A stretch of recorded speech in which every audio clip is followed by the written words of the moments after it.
Understand that fear and confusion, it is attached to your projection of negativity onto the situation. It is attached to unhealed parts in you. It is not attached to that man's spirit and how you feel around him. Don't confuse the two, because I've heard people say things like, well, God is not the author of confusion, so because I feel confused in this situation, this must not be the man for me. But your confusion is not coming from God.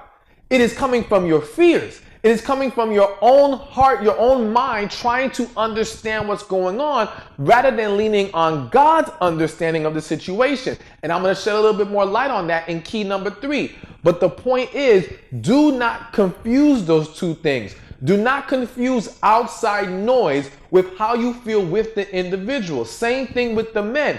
If you're feeling this peace around her, but then you go talk to your homeboys and they're like, man, you sure you could trust her? You sure this is it? You were wrong the last time. They start pouring that negativity, and now you start becoming fearful and anxious and guarded.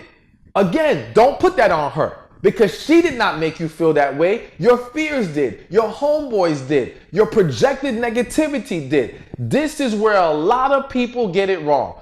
Keep it separate. And really evaluate, how do I feel when I am with this person? How do I feel when I talk to this person? Is this the person I can openly communicate with? Because if they're doing everything, or again, it's not even about what they're doing. If you're feeling that spiritually in their presence, then you've got to keep your focus on that and not all the outside noise that tends to contaminate a lot of these situations. Now, key number 3. And before I give you key number 3, I want to give a book for the men and the women to read. For the women, get your copy of The Man God Has For You. You can go to www.themangodhasforyou.com. I put the link in the description and the comments section. It will give you the 7 traits to help you determine your life partner. So it will expound on a lot of things we're talking about now and give you some extra bonus things to consider. For the men, He Who Finds a Wife, same thing, link in the description and the comments section. It will help you in receiving the woman that is truly for you. Now, let's move on to key number 3. Key number 3 is you will receive godly confirmation. Now, hear me clearly, all right? So let me just get this out the way right now. When I say godly confirmation, I do not want you thinking I'm going to get a sign from heaven that says this is the one. And the only reason why I'm saying that to you is because there's a saying I have where I tell people, be careful looking for signs because the devil can throw up billboards too. A lot of people rest their determination of a situation or how they're going to figure out what's going on here based off of signs, not considering the fact that a sign is something that you're going to have to interpret, and you can easily interpret it wrong. I can show you situations where a quote-unquote sign occurred and you asked one group of people what this meant, another group of people what it meant, and they came up with 2, 3, 4 different answers. So that means it is possible to interpret it in different ways. So when I speak of godly confirmation, I don't mean signs. I don't mean random occurrences. I mean you going to God in prayer, asking God if this is the one, and you receiving the answer within your spirit. Now, I know that can be difficult for some of y'all to grasp. If you have not become comfortable with hearing God in prayer, that's a hard thing to accept. However, I would encourage you to practice, not just when it comes to relationships, in life in general, talking to God in prayer, trying to hear what you receive in your spirit.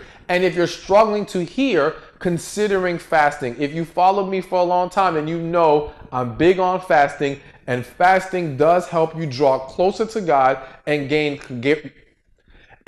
greater clarity on the situation. So that's a way to really try to get an answer. But that's what I mean by godly confirmation. And here's another reason why this godly confirmation is so important.